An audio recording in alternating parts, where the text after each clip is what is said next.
A usted, tanto como a nosotros, nos interesa saber por qué no hay sentencia en algunos casos y por qué la mayoría de la gente siente que no tiene acceso a la justicia. Una de esas razones, la cantidad, las miles de audiencias que no se pueden realizar. Aquí lo vamos a tratar. Esto es una edición más de los desayunos de 24 horas. Hoy, en los desayunos de 24 horas. Paul Ponce, fiscal distrital del Guayas. Conversaremos sobre el aumento de las audiencias fallidas en las Cortes de Justicia. Además, Fernando Alcíbar, ginecobstetra, nos hablará sobre la opción del parto en el agua y sus beneficios.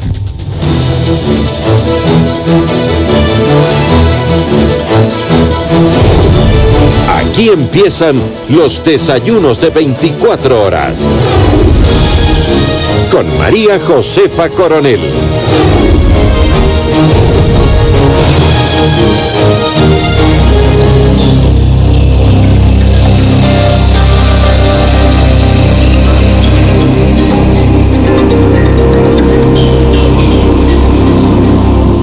Pese al avance del proceso de modernización de la justicia que asegura haber podido realizar en los despachos judiciales y de la Fiscalía, el Consejo de la Judicatura aún continúan dándose muchísimos casos de audiencias fallidas. En los medios judiciales se conocen y se analizan las causas, pero todavía no hay una solución definitiva.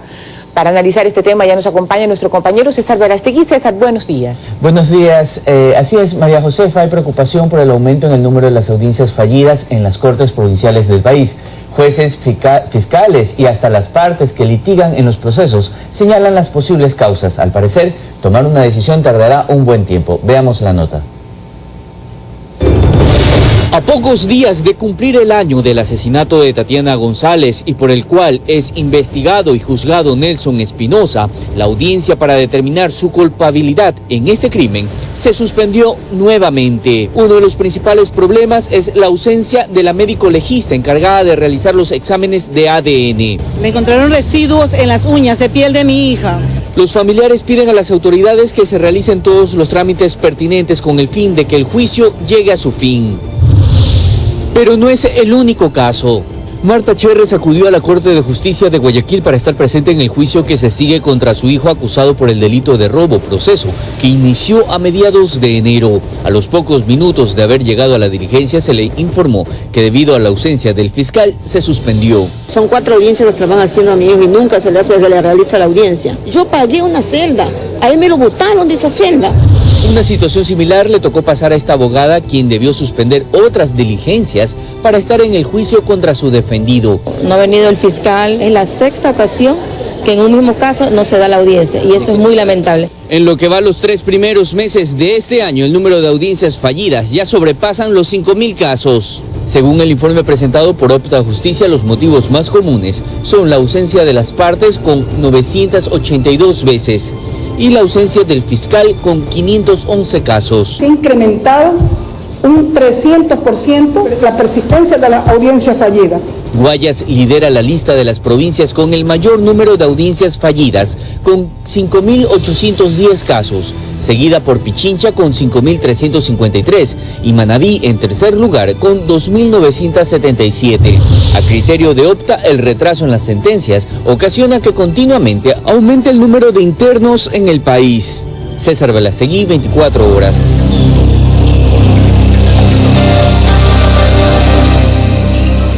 Sí, definitivamente la mayoría de jueces, al consultarle por qué se suspenden las audiencias, señalan primero que a veces el fiscal designado para llevar esa causa está en otro proceso y que sin embargo necesitarían un sistema informático que les permita al momento de asignar al fiscal para que se presente a esta audiencia, por lo menos se les notifique que él ya tiene otra sentencia programada. Esto les permitiría a ellos cambiar la fecha y poder determinar y dar una en la que el fiscal sí esté. Por su parte también señala que todavía existen algunas mañas por parte de algunos abogados de la parte defensora con el fin de que se retrase más, y esto implica que personas inocentes continúen detenidas y sin embargo Creo importante en primer lugar destacar que el fortalecimiento de la justicia ha sido un proceso de los últimos años que poco a poco se ha ido consolidando y dando sus frutos. El presentador inicial manifestaba de que cuando no se realiza una audiencia se podría llegar al caso de que se le dé la libertad a un procesado por estar detenido 1 año sin sentencia. Pero aquí es importante señalar algo. Hace 3 años atrás, decenas de procesados salieron en libertad justamente porque no habían recibido sentencia. El año pasado, un procesado obtuvo la libertad por esta vía. O sea, ante las situaciones que se presentan en la Administración de Justicia, debemos de destacar esto. Ya en la actualidad, el día de hoy, se acabó la impunidad. Bueno, no están saliendo en libertad. Ahí no estamos de acuerdo, pero comparto, o sea, respeto su opinión, no estoy de acuerdo que se acabó la impunidad, bueno, fuera. Y el tema de la gente que salga o que no salga porque no hay sentencia tiene algunas caras.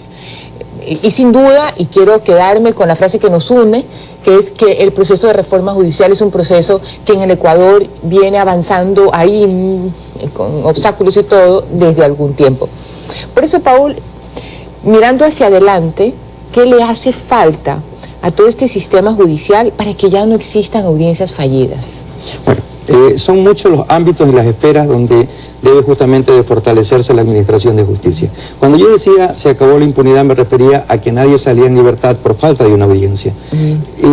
Son varios los motivos por los que no se realizan las audiencias, y entre ellos debemos de señalar el volumen de audiencias que se convocan. En los 3 primeros meses de este año se convocaron aproximadamente 8.500 audiencias. Ante esas 8.500 audiencias, alrededor de 5.000 sí se realizaron.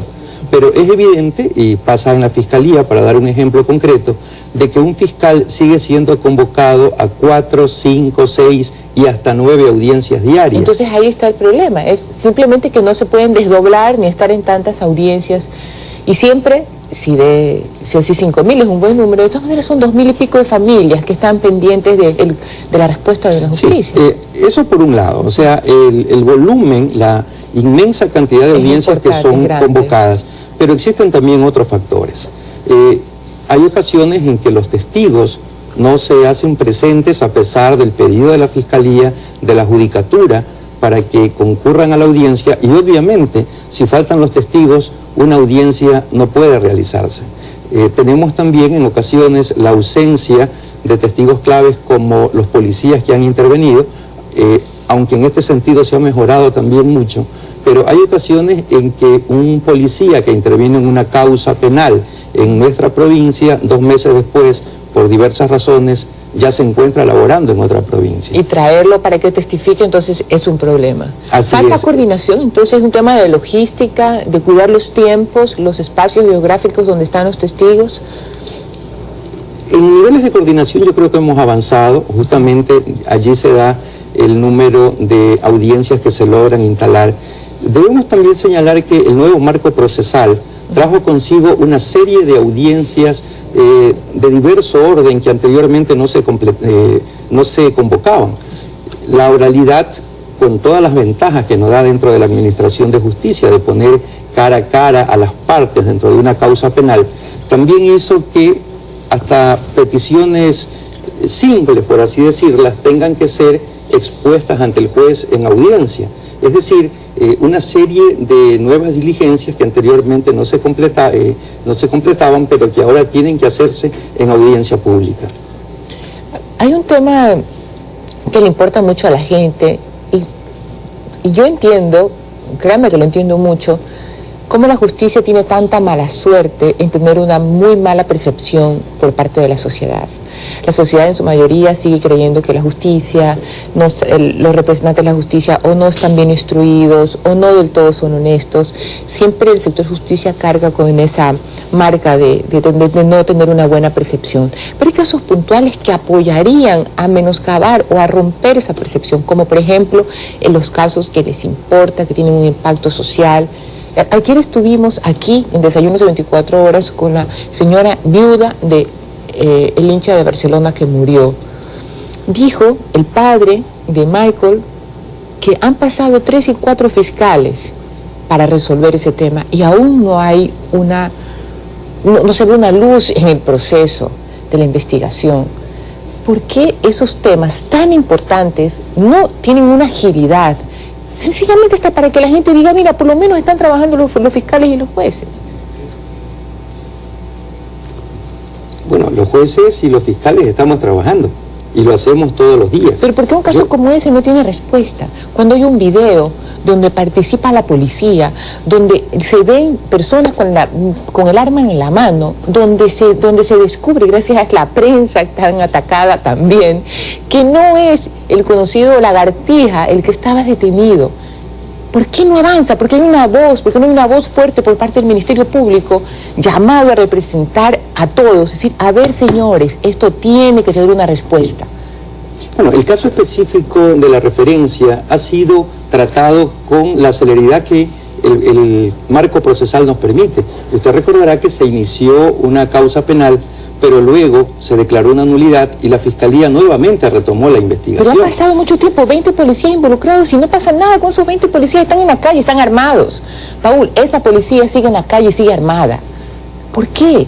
¿Por qué la Fiscalía o no puede, y por favor ahí sí explíqueme en qué parte de la ley dice no puedo avanzar por esto, para poder comprender qué pasa? No, la Fiscalía ha hecho su trabajo, nosotros tenemos un marco procesal que respetar, nos corresponde reunir los elementos de convicción suficientes y necesarios para ser presentados a los jueces, y en ese sentido también yo creo que es importante, como usted lo decía, si existe una percepción ciudadana de que la justicia no responde a sus necesidades, al igual de la percepción que se tiene de los medios de comunicación colectiva, yo creo también que es importante destacar y resaltar los logros de la Administración de Justicia. Yo lo quiero hacer, pero yo lo que necesito es que nos quedamos en lo que no se puede conseguir. Yo le tengo puesto un caso en concreto. Hemos analizado de manera general el aspecto de las audiencias. Ese es un análisis en primer lugar general. Muy bien, hemos conversado que los fiscales están llamados a la misma hora, que los jueces no se alcanzan, que los testigos, hemos hablado de las mañas de los abogados, perfecto. Ahora sí, parte de la entrevista hay un tema puntual. ¿Qué pasa con ese caso? ¿Por qué los 20 policías están en la calle? ¿Y por qué el Ministerio Público no ha avanzado? ¿Por qué? La Fiscalía ha avanzado en su investigación. La Fiscalía ha presentado ante los jueces los elementos de convicción que ha recogido durante su investigación. Obviamente tenemos que respetar el marco procesal que va señalando fases y etapas dentro del desarrollo de una investigación, y en eso la Fiscalía ha cumplido plenamente. Es decir, la Fiscalía ha avanzado. O sea que podemos hacer una segunda parte de esta investigación e ir a decirle a los jueces que la Fiscalía ha cumplido sus trabajos y que son los jueces los que no han terminado de realizar la investigación para sentenciar al culpable. No, la investigación le corresponde a la Fiscalía, pero indudablemente ya llegar a las etapas... ¿Está terminada la investigación en ese caso o no? La investigación ha seguido el curso como corresponde, pero justamente el trabajo nuestro es poder tener reunidos todos los elementos de convicción que nos permitan presentar un caso con la solidez que se requiere para obtener la sentencia a los responsables de cada causa. ¿Sabe por qué, Paul? Le pregunto, porque hace un rato hablábamos de lo importante que es que los testigos vayan, de la parte de la prueba testimonial. En este caso los policías son empleados del Estado, entonces es mucho más fácil traerlo a declarar en un proceso que en mayo tiene 6 meses y no pasa nada. Hay una investigación en curso, hay un proceso legal que se está llevando adelante, no podemos decir que no pasa nada. La Fiscalía inició una instrucción fiscal, la instrucción fiscal fue declarada nula en primer momento e inmediatamente se inició un nuevo proceso tomando como referencia y como indagación previa, o sea, porque era lo que procesalmente correspondía. Usted como profesional del derecho conoce que cuando se inicia una investigación debe de hacerse la fase preprocesal para luego pasar a la fase procesal. Teniendo un video tan elocuente, ¿qué más pruebas necesitaría el Ministerio Público? Bueno, en primer lugar, el video es importante como elemento de convicción, pero ese video tiene que ser judicializado. Y en efecto, el video fue remitido al Departamento de Criminalística para obtener tanto las tomas de audio, las tomas del video, el audio, y todo esto judicializado legalmente. ¿Y ya el Ministerio lo dispuso? Sí. ¿Y entonces en manos de quién te dijo para ir a preguntar? Y estamos con esta importante pericia como uno de los elementos fundamentales. O sea, todavía esa pericia no se termina. La pericia existe, se están evacuando las diligencias, pero la Fiscalía ha hecho un trabajo importante en ese sentido. Es decir, consideramos que tenemos un caso sólido que va a ser presentado a los jueces y yo tengo la absoluta seguridad de que los responsables en este tema van a ser sancionados como corresponde. ¿Más o menos cuándo, Paul?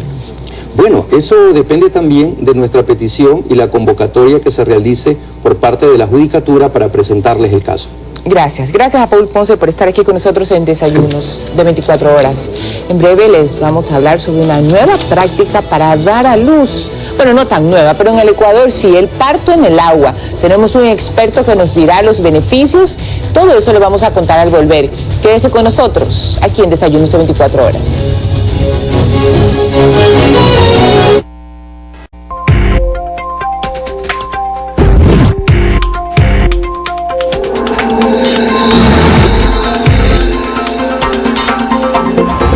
Amigos, muy buenos días. En la península coreana hay dos países, Corea del Norte y Corea del Sur. Queremos ver las relaciones económicas del Ecuador con ambos países. En realidad, es poco lo que exportamos a Corea del Sur y no hay exportaciones reportadas a Corea del Norte, por lo que vamos a analizar las importaciones de esos dos países.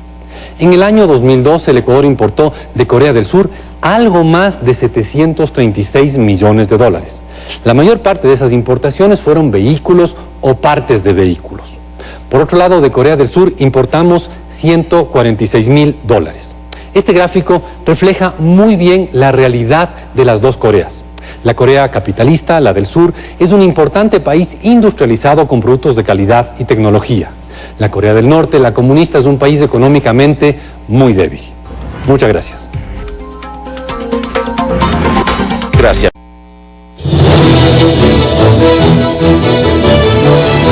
El parto en el agua es un método que cada vez tiene más seguidoras, aunque esta técnica no es muy común en el país.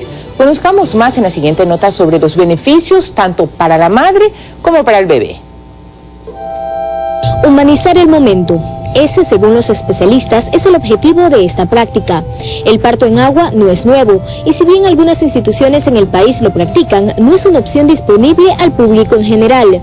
Este método, señalan los expertos, busca favorecer que los sistemas hormonales y nerviosos actúen armónicamente, creando un ambiente de tranquilidad, tanto para la madre como para el recién nacido. Se trata es de desmedicalizar el parto.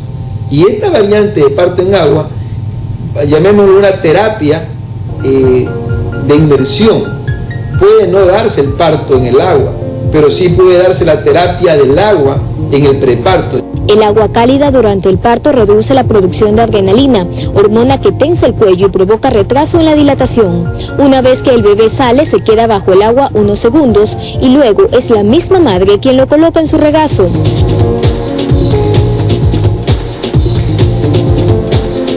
Jennifer Berta asegura que aunque existen varios mitos sobre el parto en agua, el interés por el método cada vez es mayor. Los mitos que hay, el mito de sanidad, de que el agua no está limpia, de que el bebé se puede ahogar al salir, de la rapidez que necesita el bebé en tocar el aire, etc. Entonces, esos son desconocimientos que tienen las mamás y también la comunidad médica que no conoce el sistema. Lisette García escuchó del método y lo intentó.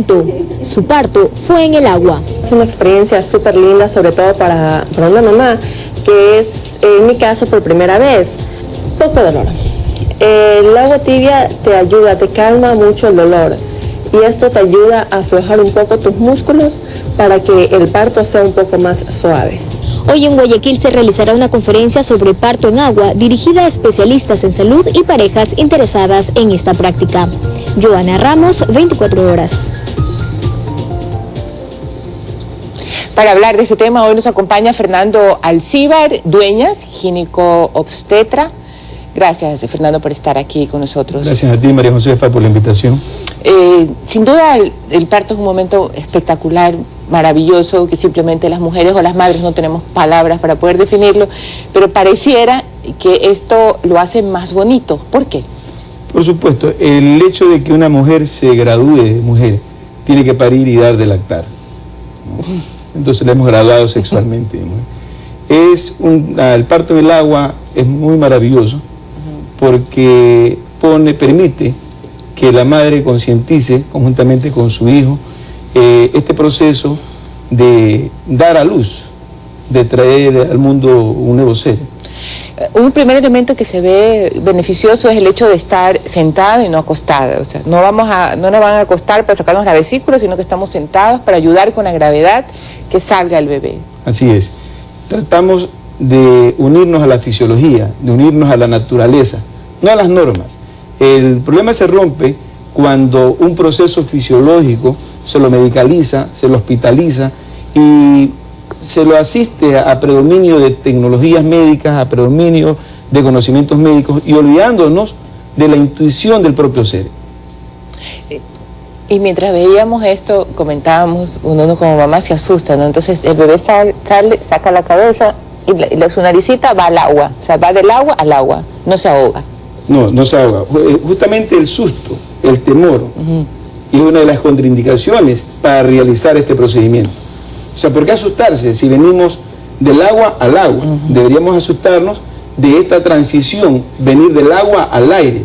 Y esto tiene una explicación médica, pero no podemos utilizar términos médicos estrictamente para la audiencia, pero sacar la cabeza del agua al aire implica como un receptor de la cara, lo va haciendo de forma fraccionada y lo va haciendo... Es como un proceso más lento, más amable, del agua al agua, a un agua mucho más contactada con la tierra y así sucesivamente en segundos hasta ya estar en otro hábitat. Por supuesto. Se trata de pasar esta transición de agua a agua en forma lenta, como lo acabas de decir y lo has percibido, en forma muy progresiva, en forma muy natural, apegada a la naturaleza, pero requiere de mucha concientización de la madre, de mucha comprensión, de mucha competencia del profesional también, de mucha confianza, de mucha confiabilidad. Hablando del profesional, comentabas que el médico, el doctor, lo que hace es observar un proceso que lo protagoniza casi el 100% la madre. Por supuesto, el médico es un expectante, es un observador. Tiene que quitarse el reloj, tiene que bajar los temores, porque en procesos fisiológicos el tiempo no cuenta. La madre tiene suficientemente intuición como para saber que las cosas marchan bien. Y eso sí es la pura verdad. Yo le decía eso a mi pediatra. Mis hijos no hablaban y uno sabe lo que están pensando casi. Una última pregunta. Comentaba una de las personas que estaban en reportaje que había un temor sobre el agua también, pues que tiene posibles infecciones. Eso pues seguramente está muy controlado. Se han hecho estudios al respecto sobre estos temores, por ejemplo, que el niño se ahoga, que la posibilidad de infección. Hablemos del VIH, por ejemplo. Es un medio hostil el agua tibia para el VIH. Y este es un proceso totalmente individualizado. De pronto, como que los hospitales deberían tener en sus salas de preparto una tina, una bañera como para hacer la terapia de inmersión. El agua es completamente relajante, o sea, no podemos exigir que el parto se dé en el agua para quien no lo quiere. Entonces, finalmente es la madre que está de acuerdo y es la que anima al cuerpo a aprovechar la posición y el agua. Es correcto. Para obtener un trabajo de parto que ya no se llame trabajo, sino con el mismo proceso de dar a luz. Es un trabajo que produce un consumo energético apropiado, satisfactorio, que estimula elementos bioquímicos que favorecen el advenimiento del nuevo ser. Se ha documentado bajo esta fórmula los días de recuperación de la madre luego. O sea, hay una forma de comparar, oye, mira, sabes que si das a luz en el agua te recuperas más rápido que en un parto... En un parto violentado. No sé si cómo llamarlo. Violentado o un parto normatizado, porque yo te digo, sabes que te acuestas, empuja, dale, y eso no es así realmente. O sea, yo no tengo que decirte lo que tú tienes que hacer en un proceso que de hecho es netamente fisiológico. Claro, y es que el cuerpo habla y uno sabe de su cuerpo. Así nadie es. Más que la mujer para conocer el cuerpo de uno. El médico puede realizar un 10% a favor de la paciente, nada más. El 40% con su modo de vida, 30% con un buen ambiente, y la genética aporta muy poco.